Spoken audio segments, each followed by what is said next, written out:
Fungsi yang pertama yang paling penting ialah membuang air yang berlebihan daripada badan kita. Yang kedua, membuang garam yang berlebihan, terutamanya garam sodium dan garam potasium. Yang ketiga, membuang bahan kumuh, contohnya bahan urea atau bahan toksin yang lain. Yang keempat, ginjal kita juga mengeluarkan hormon yang membantu untuk badan kita membuat sel darah merah. Dan yang terakhir, ginjal kita menghasilkan vitamin D yang aktif untuk kesihatan tubuh.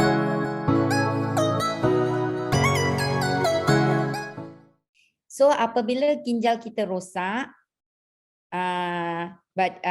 ginjal kita tidak lagi boleh membuang air yang berlebihan. Oleh itu air ini terkumpul di dalam badan kita, terutamanya di bahagian kaki dan di dalam paru-paru. Bila air yang berkumpul di dalam di bahagian kaki, kaki kita akan jadi bengkak. Dan jika air terkumpul di dalam paru-paru menyebabkan kita sukar untuk bernafas. Fungsi yang kedua, sebagaimana yang saya cakap tadi, adalah untuk membuang garam yang berlebihan. Garam sodium menyebabkan air juga boleh menyebabkan air terkumpul di dalam badan, dan apabila garam ini berada di paras yang tinggi, dia akan menyebabkan sukar untuk mengawal tekanan darah. Jadi kita terpaksa mengambil lebih banyak ubat tekanan darah. Yang garam potasium pula adalah garam yang agak berbahaya di mana boleh menyebabkan jantung kita berhenti secara tiba-tiba. Ginjal juga membuang bahan kumuh yang urea dan bahan toksin yang lain. Apabila bahan kumuh ini menjadi tinggi di dalam badan kita, kita akan jadi kurang selera makan, kita akan rasa loya dan kita akan selalu rasa mahu muntah. Fungsi yang keempat, mengeluarkan hormon yang dipanggil hormon eritropoietin. Hormon eritropoietin ini bertanggungjawab untuk membuat sel darah merah.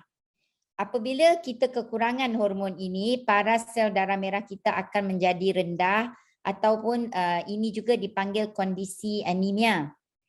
Bila kita kurang darah, kita akan selalu berasa letih. Fungsi yang terakhir yang ingin saya maklumkan ialah menghasilkan vitamin D yang aktif. Vitamin D yang aktif ini memastikan tulang yang sihat. Sekiranya kita kekurangan vitamin D yang aktif, tulang kita akan menjadi lemah dan menyebabkan mudah untuk patah tulang. So biasanya apakah penyakit buah pinggang biasanya dipanggil penyakit buah pinggang kronik atau chronic kidney disease, ataupun biasanya kita lebih kenali sebagai CKD. CKD ini adalah penyakit yang progresif di mana dia akan mengambil masa yang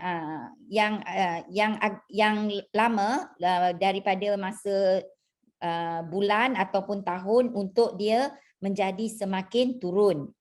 Ada beberapa tahap di mana kita panggil tahap 1, tahap 2, tahap 3, tahap 3B, tahap 4 dan tahap 5.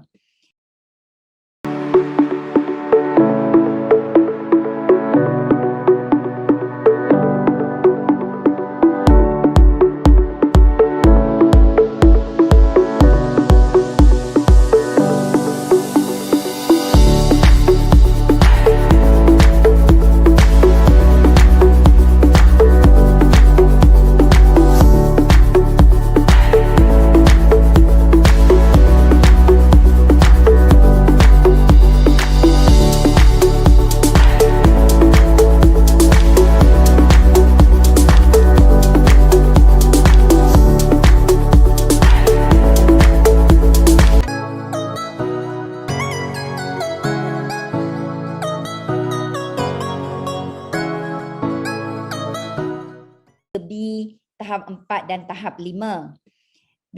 Semasa tahap 1, paras kerosakan itu sedikit dan fungsi buah pinggang kita melebihi daripada 90%.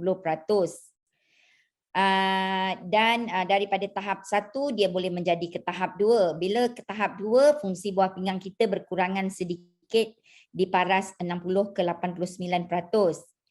Dan tahap yang paling teruk ialah tahap 5, di mana fungsi buah pinggang kita berada di tahap kurang daripada 5%. Di tahap ini kita juga panggil ini kegagalan ginjal di peringkat akhir ataupun kidney failure. Kegagalan ginjal, dan pada tahap ini kita memerlukan rawatan yang komprehensif untuk mengelakkan daripada kematian. Sekiranya kita tidak mengambil apa-apa rawatan pada tahap ini, penyakit buah pinggang tersebut boleh menyebabkan kematian, right? Sekiranya kita dapat diagnose pesakit CKD ini pada tahap 1, 2, 3A, 3B di sini, banyak perkara yang doktor boleh nasihatkan dan rawatan diberikan untuk memperlahankan kerosakan ini. Sekiranya ibu-ibu, bapa-bapa mempunyai stage 2 CKD dan tidak mengambil apa-apa rawatan, tidak mengambil apa-apa ubatan ataupun langkah-langkah untuk menahan buah pinggang ini dari menjadi semakin teruk, fungsi buah pinggang ini boleh merosot dengan kadar yang lebih cepat. Ya, di peringkat sini kalau kita dapat tahu dengan lebih awal, kita boleh memberi rawatan yang boleh memperlahankan kerosakan buah pinggang. Sebab itu screening ataupun tes-tes ujian, walaupun kita tidak ada mempunyai apa-apa tanda, perlu dijalankan.